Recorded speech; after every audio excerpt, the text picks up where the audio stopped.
Hey, what's up, everybody? Justin Ochoa back with episode 23 of the Gym Sessions podcast.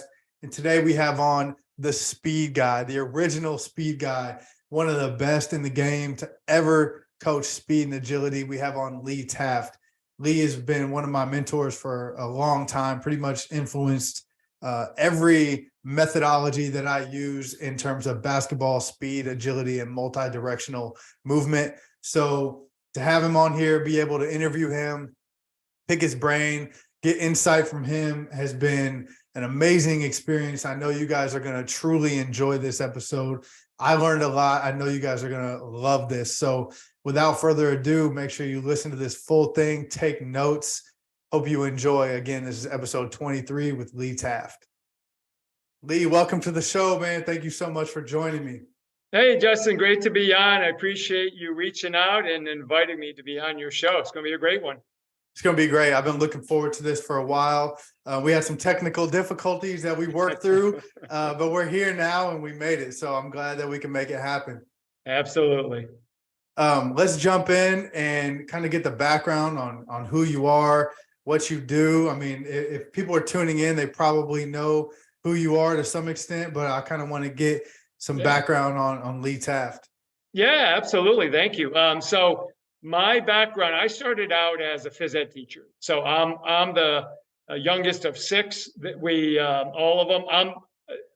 The three boys are all phys ed teachers, and my dad was a phys ed teacher, and we all coached.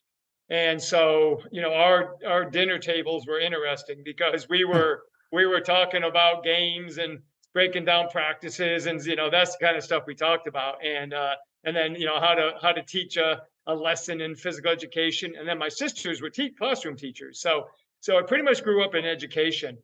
And when I got my first job in 1989, I was coaching three sports. I coached football, basketball, track. I was teaching phys ed, and after 2 years, and when you're a teacher, you have 5 years to get your master's degree. So I was the type, I didn't want to do the evening thing, you know, where you go for so many years, because I was coaching a lot. I actually resigned from teaching and went full-time into my master's at the United States Sports Academy in Alabama. Well, what that did, Justin, is my ultimate goal at that time was to be a college coach. I wanted to coach college basketball. So when I went to do my mentorship, I was trying to get into college coaching, but it was really difficult at that time because of NCAA rules. So I ended up going and doing a mentorship at Bolletari's Tennis Academy as a strength and conditioning coach, speed coach. And that's how I got into that area to that extent. And then from there, it grew into, you know, running businesses and doing clinics. And I went back into teaching for a while and was a head coach again of football. And I coached basketball and track. And I was a head strength coach at a high school. But the whole time since the early 90s, I started running my business. And since then, I had owned 5 facilities. And then as time went on, I became more of a consultant. And that's kind of where I'm at now. I still train a little bit, but I'm a head coach right now. I coach basketball, but I still do a decent amount of consulting. So it's kind of come full circle back into the teaching realm, and that's really where I like it. That's awesome. And kind of to add some notes there with the tennis academy that you mentioned, I believe that then became IMG, correct? Yeah. And then I don't know if you saw today, but IMG actually is getting purchased by some investment group for $1.5 billion. Wow, I didn't see that. That's amazing. Well, here's a funny story.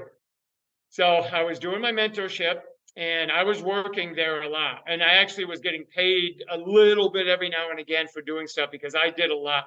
Because I had a phys ed background, they knew I could handle large groups. So when like kids would come, like campers would come for 2-3 weeks from like South America or Europe and spend time there, they would put me in charge of all those kids because I could organize and I could run large group camps and clinics without a problem.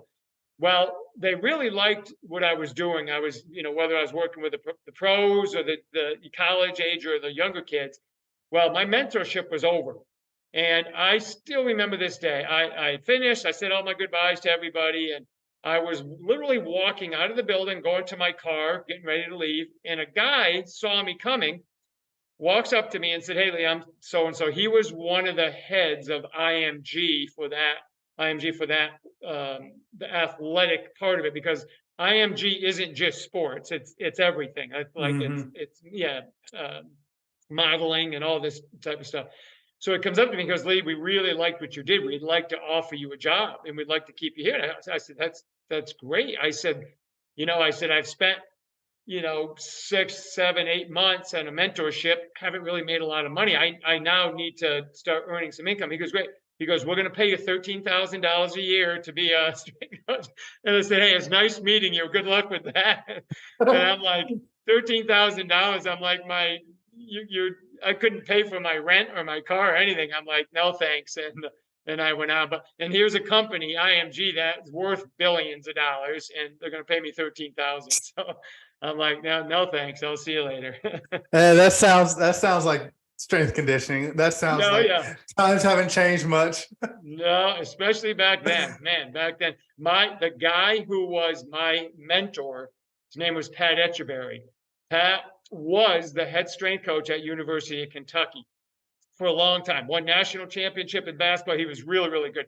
And back then, he was in charge of all sports. He was the strength coach for football, basketball, gymnastics, didn't matter, everything. He did it all. He made $30,000 a year to do that. Well, what happened, he was working out with one of the tennis players. Her name was Susan Sloan. She was a top player in America way back then, young player. And one of the guys from IMG happened to see Pat working her out. He calls down to Nick Bollettieri, the owner, and says, "We got to get this guy." And because they wanted him to work with a young up and coming player named Andre Agassi, who people in the tennis really know Andre. And so they hired Pat, and they paid him $100,000 to work with Andre. So he went from training the entire University of Kentucky athletic program at 30,000, goes and trains Andre Agassi for 100,000. I'm like, what a difference when you get into that type of industry. So yeah, it was much different. Dude, that's kind of funny, kind of a little funny backstory. I'm in the middle of a gym transition right now. We're going to build out a new space. Good. And the owner of the building had some, basically just like some hand-me-down equipment, some machines, and he's like, "Hey, do you want these?" And I looked at them and I'm like, "Man, how do I know what this is?" And it was actually the line of machines that Andre Agassi developed way back in I think it was like the late 90s or something. Yeah. I don't know if you remember those, but he had like a Yeah. line of fitness equipment. So a couple of the machines we're going to scrap, but there's a couple of them that I actually like that we're going to keep. Yeah. So kind of That's full cool. story there. Yeah. That's awesome, man. So I kind of, I've listened to you on podcasts in the past and know a little bit about your coaching background, but I like to ask this question anyway, just to get people to dive in on the topic. But kind of what got you into coaching? I know you said you grew up in a coaching physical education family, but what clicked for you when it was like, yeah, this is what I want to do? Yeah, well, I think one of the greatest things that teaching does for us when we're in college is you have a student teaching semester, right? You have to go and you get a student teach. It's like an apprenticeship. And I think every job should do that because it really lets you know. So when I went and did my student teaching, they asked me if I would help coach. So I started helping coach tennis, and I would go in and actually help with basketball, and I would help with other sports. And I really, really liked it. And before I was even graduating college, and when I was in college, I used to work a lot of summer camps and basketball camps, because that was the big camp back then. And I would do individual lessons with tennis, and just and parents would ask me and actually pay me a little bit on the side to teach your athletes to be faster and run faster, because I was always a good athlete, and I kind of knew how to teach it a little bit. I just being around my brothers and my dad. And so I got the bug for it. But when I did my student teaching, and I was actually coaching other athletes that I didn't know, it was exciting for me. And like I struggle in a lot of areas. We were joking about this, like technology and stuff. I never grasped it. You know what I mean? And I grew up at a time when we didn't have a lot of things. Like we didn't have cell phones, we didn't have computers, we didn't have all this stuff. Computers started to come out later, but you didn't really use them like we do now. And I just never grabbed onto it. But what I had is, and I don't know if it's a genetic thing or just because I was around my dad and my brothers so much with coaching, is I could see things really well. Like I could see movement well. I could see an offense or a defense and how it should develop even before it does. That stuff came really easy to me. So it just attracted it to me. You know what I mean? It was something like, I know I can change this program around. I know what they need. Like I can evaluate a program, somebody's team or whatever, and pretty quickly say, these are things that would be on my priority list to help this program develop. And that's where the consulting comes in. But with my own program, because last year I just took over a new basketball program, boys high school, and it needed a lot of work. And it's funny because we started out the season last year 0-7. I had to get rid of several players, really poor culture, poor attitude, but we just kept hammering away. And then we end up winning 12 games, won 6 out of our last 7, got beat in the district championship or semifinals by the number 1 seed that ended up going on and winning it.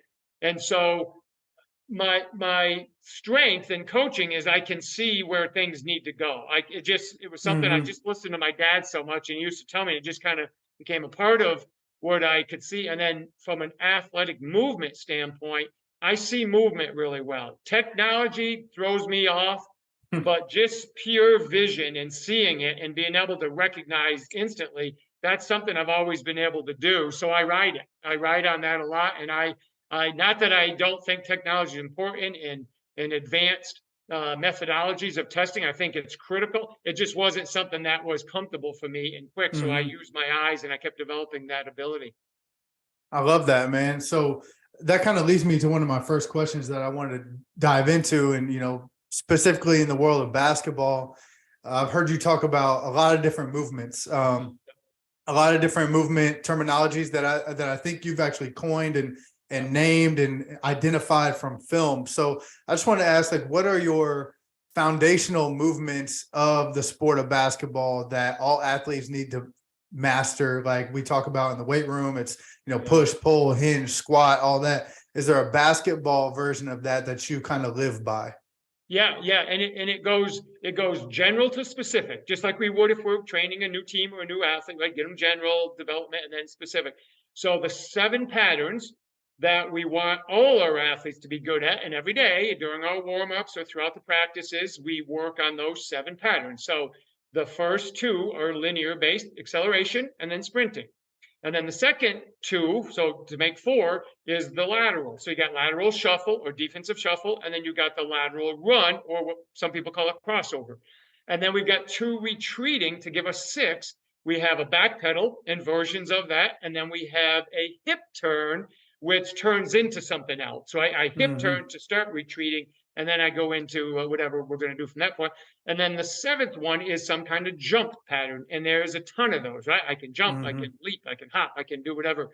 And so, Justin, those 7 patterns are the foundation of our basketball movements, soccer, football, tennis, whatever. But for basketball, now what we can do is we can start to coin phrases that help a basketball understand what it is that they need to do specifically in different situations. So let's say you and I are playing basketball and somebody's setting a screen on like a side ball screen, and I'm guarding that screener and I want to hedge a little bit. We teach our basketball players a term called the snap shuffle. A snap shuffle, when you hear snap, it's very quick. So a snap shuffle is very short, very quick. It's just enough to change the pathway of the ball handler. But let's say I'm guarding full court and I really got to work making this player turn every time they go a couple dribbles. I get in front of them. I would use what's called a power shuffle. Power shuffle. So if I yell it out to my teammates, I'll snap. I'll go, hey, snap shuffle on this. Remember, here it comes. Snap it. Or if we want power, we'll give them the power sign. Go, hey, power shuffle on this. And so they kind of know, and because we practice it, we don't have to talk about it that much anymore. But initially, when we're breaking it down, we talk about it. If we're using a type of coverage, maybe on a pick and roll, and I don't want to be up on my screen, on the screener, and I want to drop up, which we call drop coverage, we teach our players what we call a waddle shuffle. It's a little bit different, but it's better than a back pedal, which limits some of our movement when we're guarding somebody coming off a screen. So Justin, immediately, I can say that to my players and they know exactly what they're supposed to do. Just like on the offensive end, if I said, hey, I want you to do an inside out on this to bring the defender inside the screen and then bring it back out. Everybody knows what an inside out is. Everybody knows what a crossover or between the legs. Defensively, we used to just say, hey, go harder or sit down more, Yeah. So what I tried to do was give words that an athlete says, I know exactly what I'm supposed to do now, no question about it. So that's kind of the movement patterns that we can become really specific for the sport of basketball. I love that. I'm big on having like organization and systems, and I like names for everything. And yes. I think terminology is huge, especially when it comes to, coaching, because you're not always going to be able to fully explain something to your athlete. You need it to be, a snap or a power sign or, whatever your signs are for that. I think that immediately gives them the feedback that they need to be able to then put that action into the court. And something you said about the defense that made me laugh, because you're right. It's like in basketball, there's all these variations of every move and everything. And on defense, all you hear is just like, sit down lower, get lower, work harder, work harder. Like you gotta want it. Like defense is effort, and all that is true. Like yeah, it's a mindset a little bit, but there are skills that you can develop. One of the ones that you mentioned is probably one of my favorites, and that's the hip turn, which is I kind of consider that like a link, to that next movement. You're here, you're square, you can hip turn, reposition the foot, and then get to whatever you need to move next.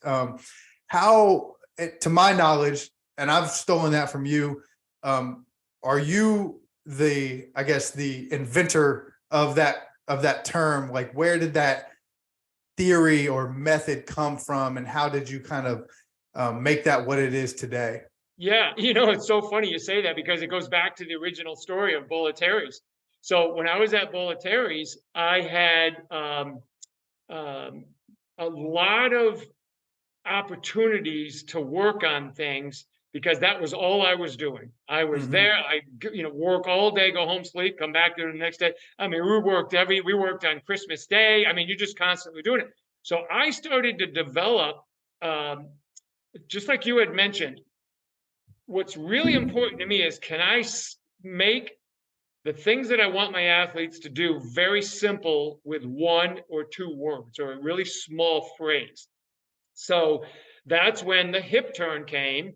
The plyo step, which is a version of the hip turn, but going forward, that kind of came in the 80s when I was a college basketball player. And the hip turn kind of did too, but it made more sense to me when I was teaching tennis, movement for tennis. But what I did is I just look at it and I say, okay, the hips are turning, the feet are turning, so I call it a hip turn.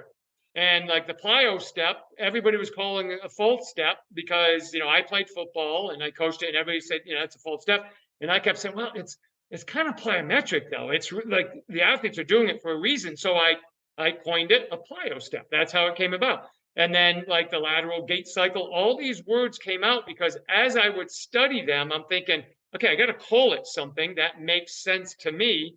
And then it made it really easy for me to tell another coach, say, hey, think about the hip turn. I said, the drop step only matters, or a pivot only matters when the ball's in our hand, or if it's going to be a violation otherwise.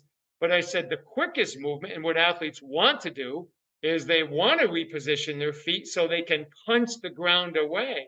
And that moves their body away. So that's how the hip turn and all these different phrases came. I needed to say something to my athletes that was really quick.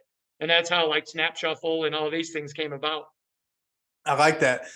So a question about the false step. I think, you may have read the article that I wrote for Simply Faster, and Yes. kind of gave you a little shout out there. And I love the false step, and I think it's a natural movement that happens, and we can enhance it through training. But trying to take it away is probably not the best idea.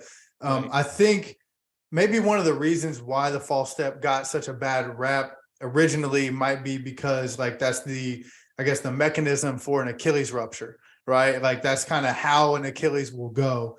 But the amount of false steps that happen with positive outcomes are probably, 1,000,000 to 1 for the amount of false steps with an Achilles tear. I guess my question is is there risk in a false step because we know the Achilles is at risk in that position, or is that more of a load capacity thing, and that's kind of going to happen regardless? Yeah, because this is how all of this started. Is all of my multi-directional speed methodology started because when I was in college and I was starting to study film a little bit on game film, and I noticed how I moved and how other athletes moved. I noticed how everybody repositioned, hip turn, laterally, plyo step, or that full step action. And none of them did it with a thought process of, I am going to move my foot here. You just did it, right? You're going to beat me. I got to do something quick. And my foot naturally repositioned. So what I started to do, Justin, is I went back in time. I started to study film that I could find way back in the 50s. I would watch, even before that, I'd watch fighters, boxers. I'd watch old football players, Gale Sayers, some of the greatest running backs, Jim Brown, all these people, and I'd watch what they did. Then I started to watch guys like Barry Sanders and Michael Jordan and kind of, around my age type athletes. And then I started to, because I was a phys ed teacher too, I started to look at, geez, these third graders are doing it too. Everybody was doing it. So then that made me say, okay, central nervous system. And then I started to look at the sympathetic nervous system in fight or flight. And then I said, well, the reason it happens, and this happens with football coaches, is they scream, don't false step, don't move your feet. And then the next play, the athlete does it again. Right. Because the fact of not making a play is a higher risk than getting yelled at by the coach because you moved your foot the wrong way. So the instinct and the innate ability of an athlete to move is driven by the central nervous system that's been developed, over, centuries to protect ourselves. And so for us to think we can stop that is really naive because it's going to happen anyway. Now, having said that, that would be like the Achilles rupture is probably the result of some kind of low functioning or dysfunctional tissue that has not been properly treated, or it could be just a genetic thing that could have happened, because you'll see of some athletes that they tear one and then another year later they tear the other, just like ACL athletes. I have never ruptured an Achilles. I've never torn an ACL, but I've had some crazy accidents, like with playing sports and getting hit and stuff. Genetically, I'm probably just very lucky, as where Robbie Hummel, who was a guy from Purdue, basketball player, had 3 of them. Poor guy would come back, play him, he'd do it again. He probably was genetically just predisposed, maybe due to the notch where it attaches or whatever, just couldn't stay healthy from those things. But it had nothing to do with his movement style. It just had to do his body wasn't going to give it up. So long story. So we don't really have the right to tell our central nervous system that's primed to protect us, to escape or attack, that's wrong. So the fact that an Achilles would happen, it's probably more of the results. Maybe we didn't train correctly and we didn't build up some tensile strength in the tendon and encourage those quick responses and impulses from a plyo step that actually over time, and with some isometric work and different things like that, builds a thicker, more resilient tissue.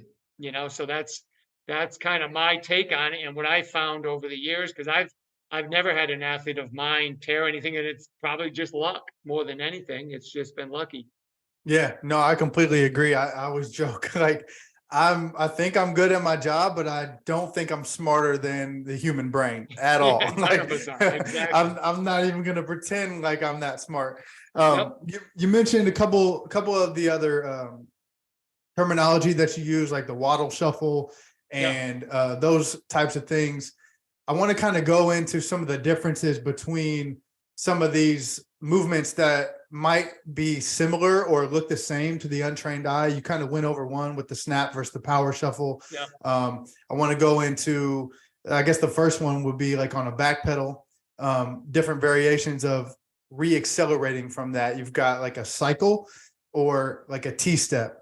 Yeah. And then any other beyond that that you like to throw in there. I just want to know kind of what your thoughts are on, is there a preference that we should try to train our athletes to use, or do we see what they do and enhance what that strategy is? Great. That's an awesome question, because this falls right in line with what we just talked about. So if just a really quick story to kind of tie it together before we even talk about it, is I was watching the NFL Combine a couple years ago, and Deion Sanders was kind of the color commentator with the main commentator, and they just happened to be going through all the defensive backs. There were 37 or 39 defensive backs, because I remember kind of the numbers that they had. And they were doing a kind of like a V drill or a W drill where they had to backpedal, brake, backpedal, brake, right? And I think it was every single one. So it would have been 36 of the 37 or 38 of the 39. Every one of them did a T-step, a version of the T-step, and broke. One of them stayed vertical, what I call a vertical heel or a cycle action, like you were talking about. And the whole time, Deion was saying, see, he's wrong. He's doing it wrong. Doing it wrong, doing it wrong, doing it wrong. And then one guy does it right, and he goes, there it is. Finally got somebody doing it right. So I'm like, I'm sitting there thinking, okay, so the best athletes in the world at that position who are getting ready to go into NFL football all did it wrong instinctively, but yet they're at the combine for a reason. That's why they're there. And then I go and I break down Deion's film, and he had more T-steps than anybody on a breaking up. So the point being is, vertical heel is not wrong. A T-step's not wrong. We have to start using the word why. Why does an athlete choose to do a T-step in that moment? So if I were guarding you, and Justin, you drove me off with one hard step and then maybe did a hitch, like you were just gonna try to drive me off and then turn quick hitch pass, and then you're gonna try to beat me one-on-one. Well, I could probably vertically have a vertical heel plant real quick, because I didn't have any momentum. I just took one quick step vertical. I could probably do it really well. But I also might do the T-step if my hips opened up a little bit, because that's more cohesive from the kinetic chain from my pelvis rotating to the right, which brings my knee that way, which brings my foot that way. So I would naturally T-step. Okay, so, and here's the difference. This is why athletes would even use a T-step. When the foot touches the ground in a vertical heel position, however wide that foot is, let's say 3.5 inches, 4 inches, whatever, how big the person's foot is. Well, that's the ground surface contact they're able to use. When they turn the foot slightly sideways, maybe 45 degrees, some 90, some in between that, now they have, if like I have a size 10 foot, well, if I have a size 10 foot and I'm wearing cleats or turf shoe or whatever, I've got great friction, really good friction into the ground. Plus, when I turn that way, I turn the hip on more because of that external rotation, and the core of how we spiral gets turned on as well. So I really have a tremendous amount of stability to break out of that position, and that's what's critical. Can I get out of it? So when you see athletes do it naturally, it's an innate thing that helps them escape that old space and attack new space really, really well. T-step, vertical heel, neither one is wrong. We just don't want to take away either one from the athlete, because our coaches 50 years ago said, no, you don't. You chop, and then go. Well, while you chop, and the guy's already caught the ball and scored, right? You haven't moved yet. Yeah. But what happens typically is, if I'm guarding you, or we're even playing tag, I'm just planting my foot, not even thinking, and I'm trying to accelerate. The key that you and I have to coach is shoulder position. That's going to help us determine what type of footwork we have a lot. Because if my shoulder starts to get upwards vertically over my hips, I'm probably going to T-step naturally just because I need more contact. I mean, it's going to take me longer. But if I keep my shoulders in front of me, if I T-step or vertical heel, I'm going to be able to have a strong impulse, and I'm going to have a great angle of force application to re-accelerate again. So that's really what we should be looking at, and let the foot do what it does, because the athletes are going to react naturally based on that particular moment. Yeah, it's funny you tell the story about Dion, because I have a similar story. I made it a post a couple months back. It's an old DVD of Michael Jordan teaching defense. And he's like, you know, if a guy drives right, you want to open up and pivot and slide to the, and he's doing the old classic. That's what he was taught. Yeah, and you do the old classic pivot, you know, where it's like square feet. There's no external rotation on that lead foot. He does the pivot where that front foot is stuck there. And then I cut up some game film of him literally never doing that, always doing hip turns, always plyo steps, always reposition. And so I guess that's a good question to lead us into the difference between a hip turn into a shuffle or a hip turn into a lateral run versus that pivot where that front foot kind of stays stuck in the mud. Exactly. So let's learn from the T-step and the vertical here from going backwards to forward.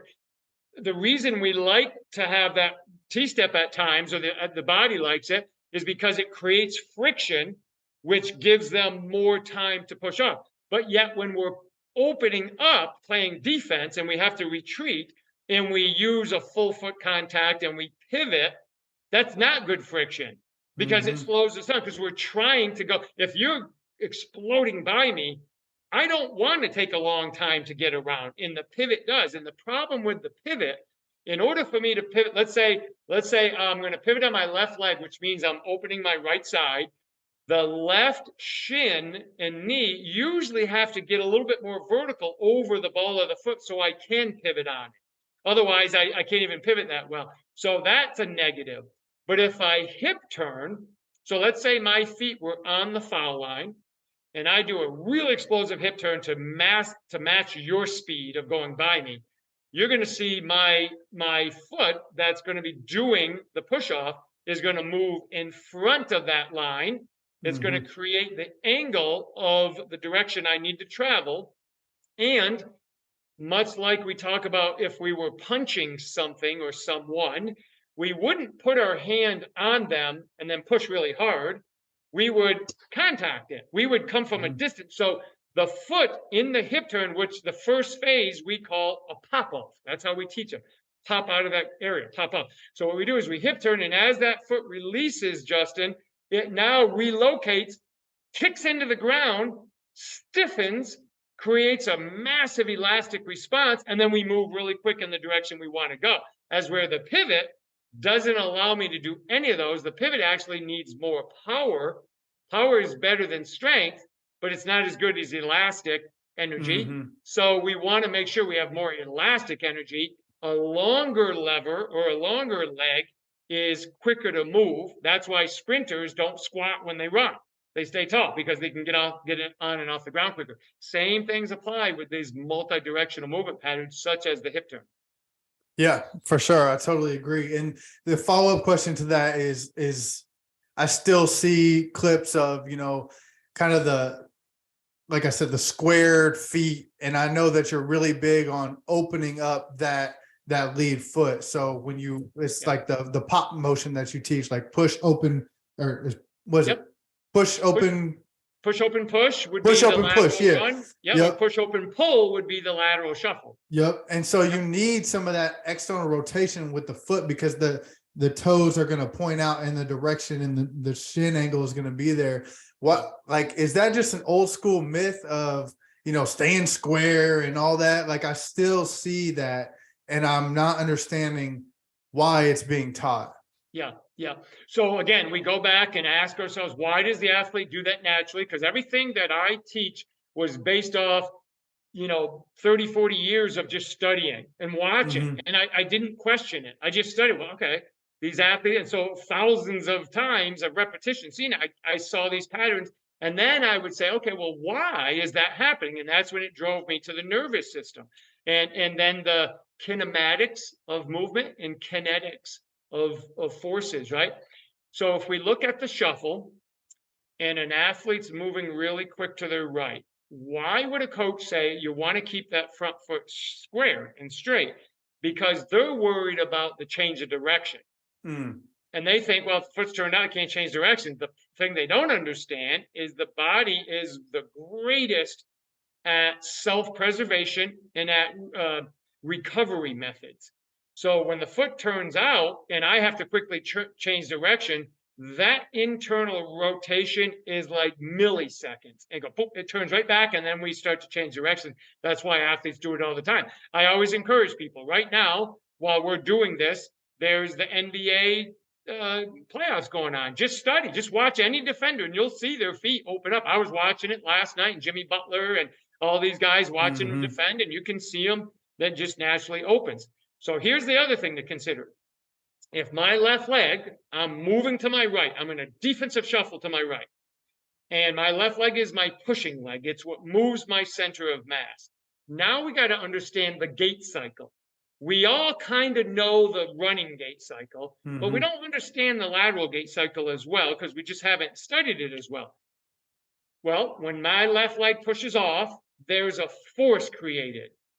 But what do we know about physics? There's always an equal and opposite force to allow another force to occur. So when my left leg pushes, my right leg separates. That oppositional force actually helps my left leg push harder because it's creating a source of stability through my pelvis, which drives down through my leg and into my foot.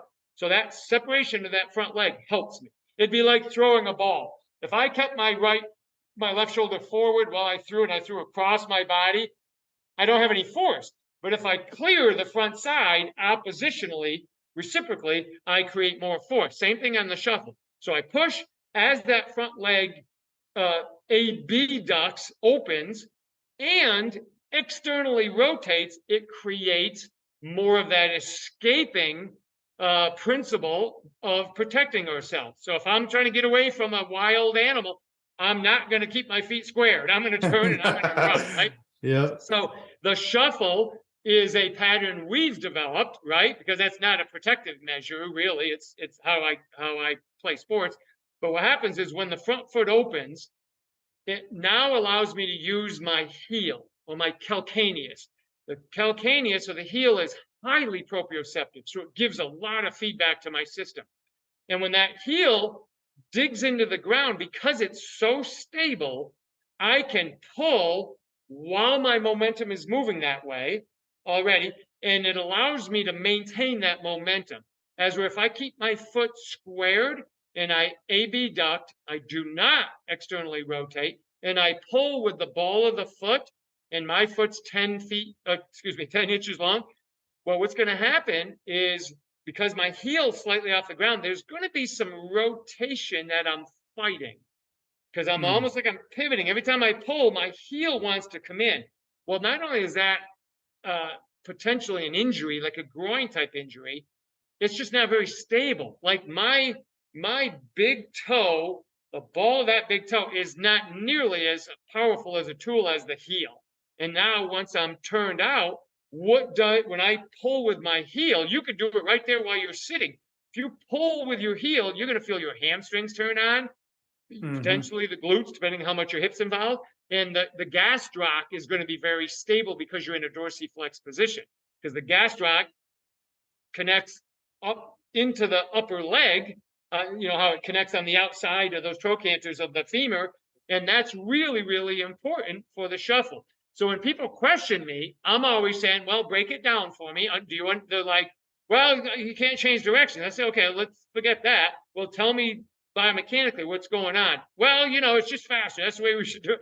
I'm like, you got to understand it. If you're going to teach it, or you're going to tell your athletes to change, but yet they naturally want to turn their foot out, you got to have a reason. And science And human movement tells us the reason if we actually look for it. Hmm. Totally agree. And you mentioned dorsiflexion, something that I wanted to bring up. I think maybe a couple of years ago, I saw an article from you about that being like one of the most important capabilities for athletes to achieve, and just making sure that your ankles are able to be, flexible, but also stiff, and have the access to that dorsiflexion. Can you kind of just speak to some of the importance of how important dorsiflexion is for athletes? Yeah, yeah. And this is when it gets fun for us, guys like us, when we look at it, because if you take, and I've worked with several NBA programs, college programs, like higher level athletes. And the reason I'm mentioning that is those guys have put a lot of miles on their body, and their Hmm. ankles start to, like, my ankles aren't nearly as flexible as they used to be, just because I've had, 50 plus years of toll on them. And so it's hard for me to get the same range. Well, what happens if I can't dorsiflex? So I can't bend my ankles forward. What happens is I start to be able to maintain the same defensive positions. Now I start to hinge more at the waist. So I bend over more, and that's not wrong. That's actually a good quality. But because I lack this dorsiflexion, I don't use my quads as well. And the quads are a great accelerator and decelerator of movement. So if I Hmm. can't dorsiflex, we see a kneecap that sits way back, almost over the ankle joint, when it should be out in front of the toes. Because when I do that and we look like a Z, or like a W, if we go all the way up, and we have this kind of accordion effect, we can absorb and release forces really fluently. Not one joint overtakes the others, and that's what causes injury. We can use them all. So if an athlete can't get in a stance without creating some good quality dorsiflexion, and we know dorsiflexion pronates the foot, which is a propulsive Hmm. method, right? If I can't do that very well, I don't get the same propulsion. So now I'm starting to use other ancillary movement patterns that probably aren't as effective, and eventually it becomes kind of like an acute or a chronic type stress to our body. So that ability to move that knee forward, because of good dorsiflexion, loads the system better. And now I can change directions effectively. I can initiate acceleration in any direction. And I have to be able to capture that dorsiflexion off a hip turn, off let's say we're making them do a shuttle run. Every time they do a rotational stop, they got to be able to turn, plant that foot, take off. If I'm doing, let's say I'm doing a back pedal to a reverse lunge stop and take off, or like a T-step or a vertical, or I might be doing a backwards jump stop or offset jump stop. I have to have that ability to dorsiflex, and then be able to come out of it. That's really, Hmm. really important. So for those reasons right there, that's what we want to make sure that we're really, really doing well.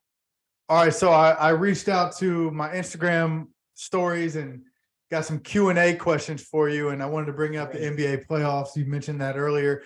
One of the really good questions was, who is someone in the NBA that young players should watch from a movement perspective, to try to kind of model their movement after? Yeah. Oh gosh. Yeah.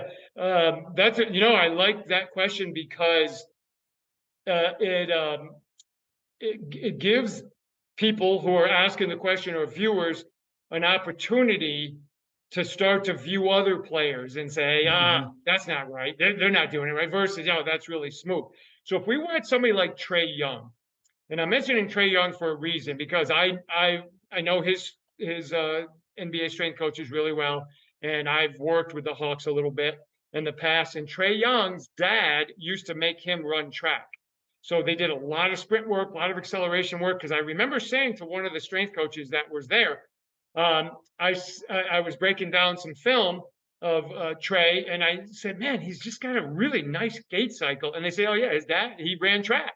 And so it translates really well into his multi-directional speed too. Because if you watch him, when he shifts into Hmm. another gear, he's like a deer. He's gone Hmm. really, really quick. So he gets great positioning. He's capable of capturing good dorsiflexion and does things really, really well. Watch Drew Holiday. Drew Hmm. Holiday is known as one of the top defenders. Marcus Smart, right? Another one, defensive player of the year type. Well, they do a really, really good job of using their quads. And we are, as an industry, afraid of the quads. We all say, oh, no, they're too quad dominant. They're going to get an ACL. I'm like, most of our young athletes don't have strong enough quads. That's why they buckle and that's why they fall on deceleration. But watch those guys be able to take contact with their chest, still stay bent with their knees, meaning, and dorsiflex, meaning their knees are driven forward and their quads are the primary mover at that point. Those are the guys that can get into different level changes. And you and I know this, Justin. The players that can change the levels instantly and Hmm. move just as efficiently at the different levels are the ones that are the best movers, and they're usually the least chronically injured, like achy stuff, because they have the ability to get in those range of motions.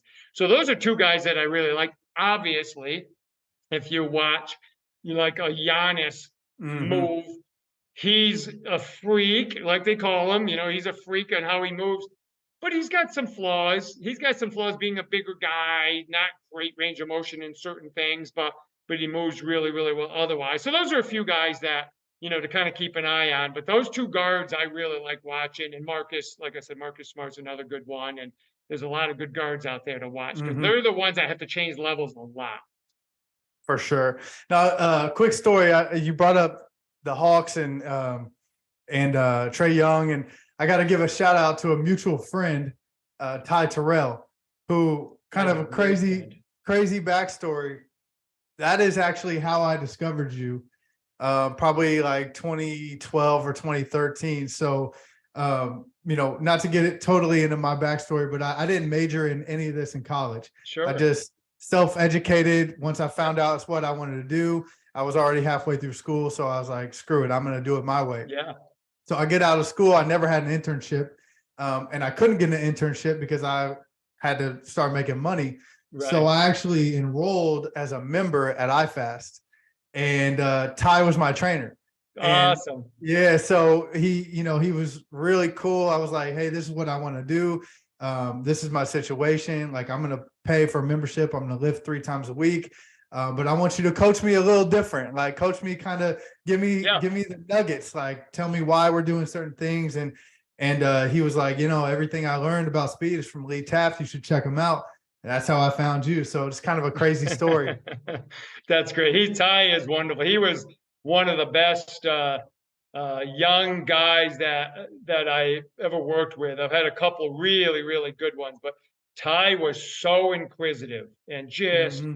couldn't stand not knowing the answer to something. And I Yeah. can remember when he started with me, and he wasn't in the industry at all. He was doing something completely different. And he got in and he used to get so frustrated. He goes, well, how do you know that? I said, Ty, I'm going to tell you something.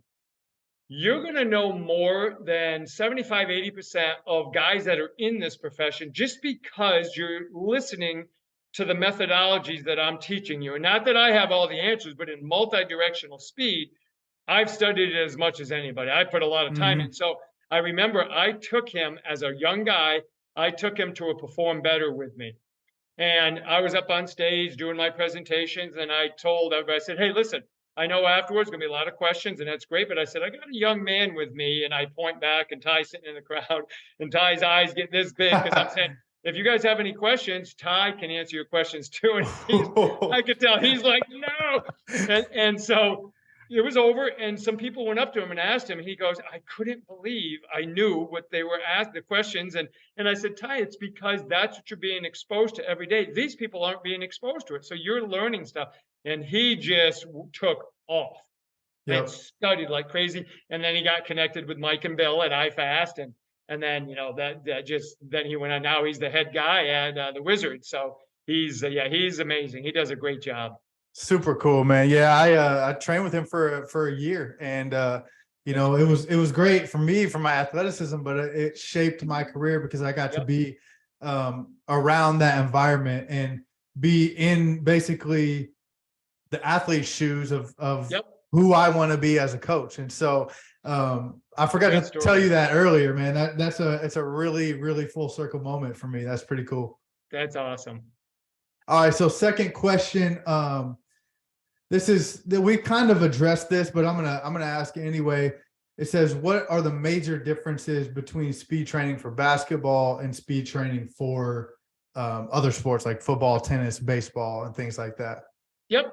So again, I'll always go back to the foundation of movement, and sprinting to me helps every single sport. Mm-hmm. Volleyball, tennis, pickleball, all these sports that are short court, and people think, well, I don't go that far. It doesn't matter. It's like strength training will help you too. Sprinting gives these athletes a chance to develop amazing feet, amazing ankles, amazing lower legs and tendons, like we talked about, Achilles, lower leg. Then it develops that ability to connect the legs through the upper body, through the core regions, and you know, the hips and all that stuff, and then the upper body. But from the central nervous system, the you can't do any other activity where there's quicker Yep. ground contact than a maximal sprint. So all the benefits from that. I just talked my basketball team, almost every one of them, didn't get them all, but almost got them all out for track.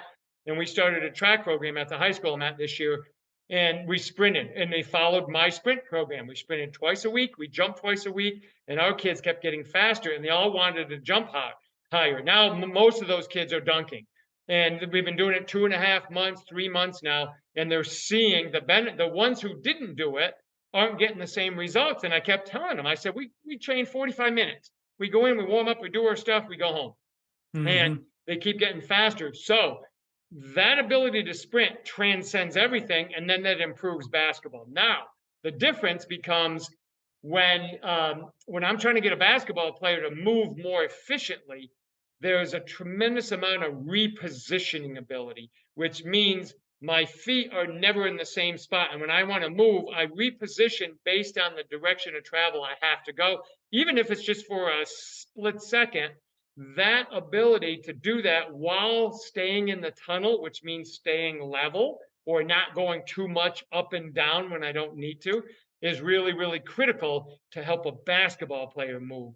So we can take all that nice resilience and stiffness and central nervous system adaptations from sprinting general and transfer that into the basketball moves, because I'm a better central nervous system type Mm-hmm. moving athlete at that point. So all the other quickness stuff really matters. And I have a 6-week program that I share with everybody out there on how we start building sprinting, and we just keep recycling it every 6 weeks. I have a daughter that both my daughters did it, but my one daughter just finished college, and she did that 6-week sprint program all through college and kept doing it. And she became one of the fastest players on her team because she never got away from sprinting, even in season. She stayed in it, and that's really what makes a basketball player a better mover from general sprint work. 100%. Next question. This is from my friend David. He said, "What does your assessment look like?" And if you have an assessment, kind of like, what's the outline of that look like? Yep. Yep. So to keep it very, very simple, when an athlete comes in, I will do a basic orthopedic type. I'm not a doctor, I'm not a physical therapist, but I've studied enough and been around long enough to do a basic ankle range of motion test. Could be something like a Mm-hmm. wall test, right? Can the knee get to the wall if you're 2, 3 inches away? Something like that. Mm-hmm. We'll do some things like that. We'll do the same thing with the hips, Thomas test, internal rotation, extra. We'll just basic stuff like that. But then I take the 7 patterns. Okay, so every one of those has a model. And if the athlete's within my model, then we're good. We'll move on. But if they're way off the model, I make a note. That's a priority bucket. I have to start to fill a little bit more. So if they don't have the gait cycle for the lateral shuffle, the lateral run, if their sprint technique's not really, really good, if their acceleration, jump and landing technique, so like we'll do a broad jump. I'll do a double leg broad jump, measure it. I'll do a right leg broad jump to 2 feet, and then a left leg broad jump, and I measure the differences. And if we have a huge discrepancy from one leg to the other, we write that down and we'll start Mm-hmm. attacking that. So mine is really, really easy. It's very functional. Doesn't anybody can do it, but it gives me a framework as to where I need to start. Number one, to improve the athlete, but number two, actually, number one, to protect the athlete. Number two, to improve their performance. So those are the kind of things we do. And here's the other thing I encourage anybody in our profession that's doing some kind of an assessment. have your basic assessment that you know how to do. If you don't have answers for those assessments, I don't know that you need to do them, because what are you going to do with it anyway? So just, either send them to somebody that knows how to do it, or do what you know how to do. Like if you understand basic running mechanics, well, assess them on that. And then I do my strength assessments. Can they hinge, squat, push, pull, vertical, horizontal, just like we would. So everything I do, Justin, is exactly how I would train them. So it makes it really easy. I don't go in depth like a physical therapist might have to do on certain things, because that's not what I am. If they need that, I'll send them to a therapist and they can take care of them. Yeah. 100%. This is a really good question. This one says, "Who do you learn from?" That's huge. And who do I continue to learn from? Yep. Guys like Dan Taft, one of the best. I follow a lot of sprint coaches, Dan Taft and Boo and all these top sprint guys. That's what they do. So I have, and I learned this when I was a young person, long time ago. I have what's called a board of directors. Okay. And most of these people, if not all of them, have no idea they're on my board. And these are I like that. people, well, they're people in certain industries, including business, that if I have questions, I'm going to look what they do. Whether it's reading their book, going on their podcasts, or reading articles they've written, stuff like that. Bill Hartman, right? Bill Hartman's one of the brightest guys I know. He's unbelievable with stuff and movement quality. So I'll look at his stuff. I mentioned the sprint guys, and then multi-directional guys. There's a lot of guys out there now that are coming up with some really good creative ideas on how to move. So I'll follow them. Guys like in the strength world, who are the best strength with the power lifters, the Olympic lifters. So I look at the things that they do. What would they help me with? Leo Totten. Leo Totten was one of my first coaches as an Olympic lifting coach. I went to his stuff and taught me a lot. Great Cook, obviously. You list half the people that speak at Perform Better, all those people. I'm really, really big on following them. So there's a lot of people I'm sure I've left out and I hadn't even mentioned, but that's what I do. And if people understand, find out who does something really well in an area you want to improve in, and then follow them. And that's how you start to become really, really proficient in different areas. Yeah, I love that. All right, last segment here. We call this the hot seat. It's just some rapid fire questions. You don't have to go too in depth on anything you don't want to. Just a little quick back and forth, and most of it is not about training. It's just about nonsense. So it's kind of fun. Cool. All right. First one. Do you believe in aliens? I think I do. My son and I had this discussion the other day. I think, because to sit here and think we got this tremendous galaxy and you're telling me there's nothing else out there. I don't know. I think I do. I haven't, played golf with one yet, but I think there is something out there. 100%, man. What's your favorite movie of all time?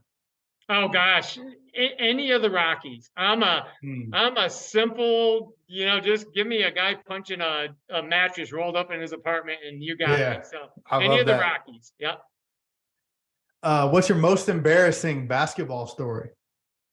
Oh wow. So I grew up in northern New York. We bordered Vermont, my hometown. So I was playing in a basketball game over in Vermont, and I was guarding this kid who was a tough kid. He was driving, and I stripped him. I reached around, I stripped him. It was clean. And the official called a foul. And the official was right next to me. And I was so angry. I went like this. I just didn't know what to do. And he was right there. And instinctively, I hugged him. I just went up and I hugged him. And then I'm like, I don't know. I have no idea. Am I thrown out? And I backed away like this. I said, I'm sorry. He laughed and the crowd laughed. Everybody laughed. And I remember walking away thinking, what the heck did I just do? It was my instinct. And he saw me afterwards. He goes, I have never had that happen to me before, but he goes, I think that's my favorite response. I'm like, I'm so sorry. I just didn't know what to do because I could tell. So That was Dude, embarrassing. that I asked this question a lot, man. That's one of the better answers I've ever gotten. I That's should have pretty been funny. thrown out probably for touching an official, but he was like, no problem. Oh man, that's good. Next question. This one's kind of deep. What inspires you? What inspires me? You know, I I kind of talk to this with my kids a lot, my players and some my own kids. But people inspire me who don't make excuses and find a way. I Hmm. read a lot on that. I follow people like that who had nothing and had every reason not to be successful if they wanted to. Maybe didn't have parents or had something bad happen, whatever, and they find a way to make it happen, whatever it is. Okay, and money isn't always the successful story, right? It just could be becoming getting the job they wanted, Hmm. or creating a relationship that they wanted, or having a better relationship with their faith or whatever it is, doesn't matter. That inspires me. That's what I look at. If I'm on social media, I don't follow social media other than to learn, but that's the kind of stuff that I will follow is when people who just make it happen. So that's what inspires me. Yeah, 100%. What is one food that you would eat every day for the rest of your life um, if it didn't have health implications? So we can go a little Oh, unhealthy here. okay. If you're going to say health, I'd say eggs because I'll Yeah, go through a carton of eggs a day. I just love for eggs. I eat a sure. ton of eggs. Um, I would probably, I mean, obviously, you know, ice cream. I haven't had ice cream in years and years, but ice cream, something like that would be something because I loved it. I loved all kinds of ice cream, like Hmm. whether it's in a milkshake or whatever. But that probably that's a tough Yeah. one to avoid. But I've been able to avoid it for a while. So What was your first car and when did you get it? my first owned car, I was just telling my daughter who came home from college 2 days ago because I'm teaching her how to drive a stick shift. And we Oh, went out nice. yesterday. Yeah, Nice. that was an adventure. So, Man, I'm going but to pray for you. my first car was a Honda CRV. Remember those? They looked like they got cut Hmm. off in the back. Yep. And little hatchback Honda CRV. I just had gotten a job, teaching job back in at my old high school, and I had some cash finally, and I went and bought a Honda CRV, and that was my first owned car. I love that. Yep. Um, if you weren't a coach, what would you be doing for a living? You know, Justin, I've had this question asked to me before, and I think I change it all the time because I've only coached my whole life. I've never even thought of anything else. I would say I would like what I'd like to be able to do is to be a like a motivational or inspirational uh, presenter, Hmm. not necessarily just stand on stage and play music and clap and get everybody fired up, but actually teach the art of being able to be motivated to do things and inspired to work and solutions to solve difficult issues. I like doing that stuff. Hmm. That's part of coaching, I guess, but it's not a sport coach. So yeah, Yep, yeah. for sure. All right, last one right here. This is the big one right here. What is your Mount Rushmore of basketball players? Oh, And can it can I'll protect you on this. I always say this. It's your favorite. okay. I'm not saying, who's Yep, the best or whatever. It's yep. your four guys. My four guys. Okay. Michael Jordan, obviously. I would have to say Kareem simply because he had the one shot nobody's ever been able to duplicate to that level and was such a weapon. And he was at one point was an unbelievable when he was young, when I was little and he was first came in, unbelievable defender and stuff. And I watched him in college as well. So those two right there. I'm going to put LeBron on there. And the Hmm. reason I'm putting LeBron on there is because of the durability and the ability to read and how smart he is. And he can do so many things really well, especially when he was in his prime. Um, and then, gosh, this is where I always have a hard time. One of my favorite players growing up was the original Isaiah Thomas, the Bad Boys, Hmm. because I was a point guard. He was a point guard. I watched him at IU and loved him and Magic. And the reason I say Magic because you could look at Magic's game and say, well, wasn't a great shooter. Wasn't the greatest ball handler. He just muscled people. but man, could he run a show. He could Hmm. run, and he was one of the greatest passers and leaders in the game. So those would be probably my four right now. But if you ask me this tomorrow, I'll probably change it to give you four Yeah. new guys like Pistol Pete Maravich, and Tiny Archambault was one of my idols Mm. growing up, and guys like that. So yeah, that's for today. That's my Mount Rushmore. Got you. I love that, man. Well, Lee, thank you so much for joining me, man. It's been great Thank to you. connect with you and learn from you. And I think we got a really good episode. Before I let you get out of here, just want to give you a chance to let the people know where they can find you, where you're at on social media, website, all that stuff. Well, Justin, thank you. I appreciate what you're doing, and you're offering some great stuff, and people are going to learn a lot from you, and I really appreciate that. But yeah, thank you. If they go to leetaft.com, they can pretty much find, that's kind of the mothership. They can find anything they want regarding what's going on. I'm very active on social media. I try to post a lot just to help education. And if there's a basketball group of people out there, if they go to basketballspeedspecialist.com, they can learn more about that program. That's kind of a really good communication coaching tool to help tie words of how we want our athletes to move to the actual movement, make it really simple. So but yeah, thank you, I appreciate it, and best of luck, and I can't wait to share this episode with my followers. Awesome, man. Appreciate it. And that was episode 23 with Lee Taft, packed with gems on basketball, speed, and agility. I hope you guys learned a lot from this episode. Hopefully, you guys enjoyed it as much as I did. Make sure you show Lee some love on social media. Make sure you guys like, share, comment, subscribe, do all that fun stuff. Let Lee know how much you enjoyed this episode by being interactive on whatever platform you're listening to this on. Again, we will be back next week with episode 24. Got some more guests coming on the show. Keep this train rolling, keep the momentum going. Hopefully, you guys are enjoying this, and I'll see you guys next week with another great show.